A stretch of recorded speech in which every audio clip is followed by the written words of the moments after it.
What is it about being naked that makes someone feel so vulnerable? I mean, really, are you suddenly stronger with clothes? Maybe if you're the type who goes around wearing steel-toed boots and Kevlar, but if you are, something tells me that even in the buff, you probably know more than the average Joe about self-defense and would stand a good chance in a fight either way. I attribute my particular fear of having to fight commando to the classic psycho. Chalk it up to poor parenting that my earliest childhood Halloweens were not spent dressed as Snoopy out getting mountains of candy, but were instead spent in a darkened room, alone, and with access to cable TV. The shower scene always stuck with me. Traumatized me, you could say, and brought many a day where family fights would erupt over me staying firmly locked in the single shared bathroom until I was fully clothed and ready to face whoever was on the other side of the door. It is a habit, a fear, which saved my life a little over a year ago.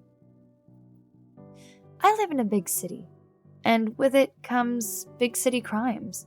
Nightly news reports of robberies, shootings, and the like are not uncommon. Still, I liked to think myself well protected. I lived on the second floor of an apartment building, which coincidentally means a pre-installed alarm system came with the package. The front desk was manned at all hours of the day, and my place was at the rear of the building, facing another building directly behind my own. I could see their 24-hour security guard booth from my bedroom window, and between us sat a tall dividing wall. You could say that the nightly news didn't give me much bother. Well, all those thoughts of security went out the aforementioned bedroom window in the course of a single night.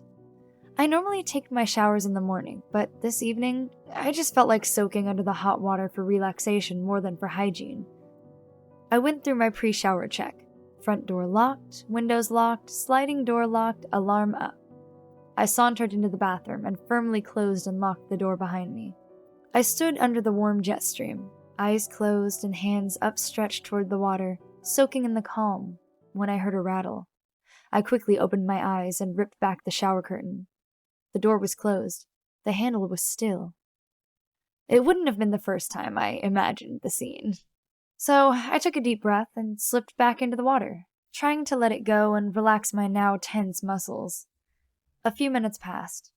It must have been my mind. But then I heard a thump on the door, and the rattle once again. One hand slammed down on the water faucet while the other once again tore back the curtain. The door was still closed, but I was sure that it wasn't my imagination anymore. The whir of the bathroom fan seemed deafening. The door handle was motionless, and any sound beyond that was muffled by the fan. My eyes strained watching the knob, my hair and body frozen with fear even as rivulets of water continued to stream off me.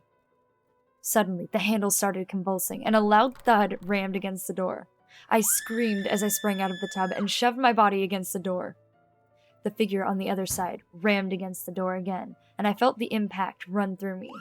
I screamed again. A deep chuckle responded. My body was trembling from the tips of my soaked hair to the points of numb toes. My back remained firmly pressed against the door, bracing for another attack. None came. A minute passed. 2. It seemed like an eternity when I heard that chuckle again, but it seemed to come from a lower height than before. I looked down and saw the knife reflecting my body against its silver surface. Its edges were smeared with what I knew instantly as blood. I slammed the light switch off, refusing to let the menace outside get any kicks from seeing how terrified I was inside. The whir of the fan stopped, and the only sound I was left with were the shallow gasps of my own breath. I heard the knife slip back out from the crack beneath the door, a slow, deliberate withdrawal, making me all the more aware of its presence so close to me.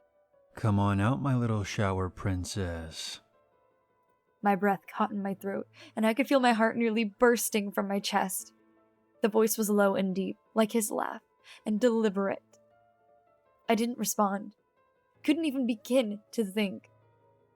I was trapped, and the only way out was through him.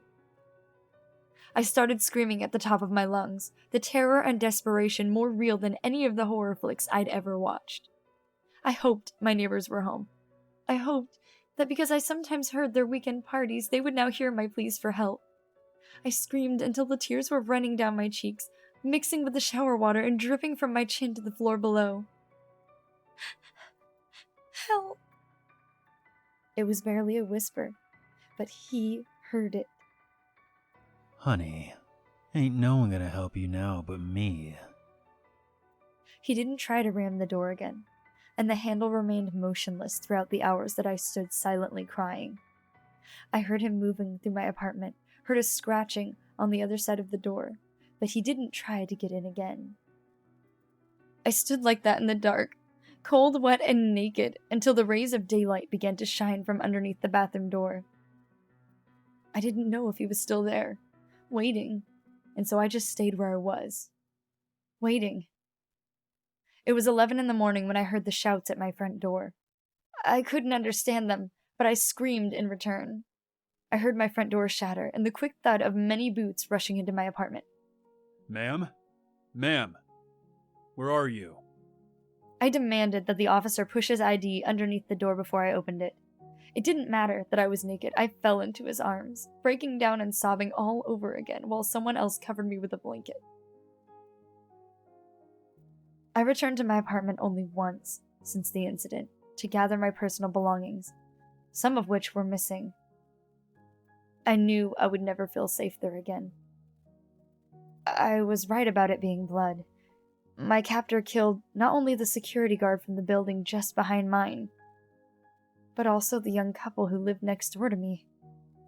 My alarm system was bypassed by a simple magnet, and the latch on my sliding door was easily pried open. Both facts have left me with a severe distrust of the token security measures thrown into apartments in order to close the deal. These facts also let me know that he could have broken through my flimsy bathroom door or its weak lock any time he wanted to.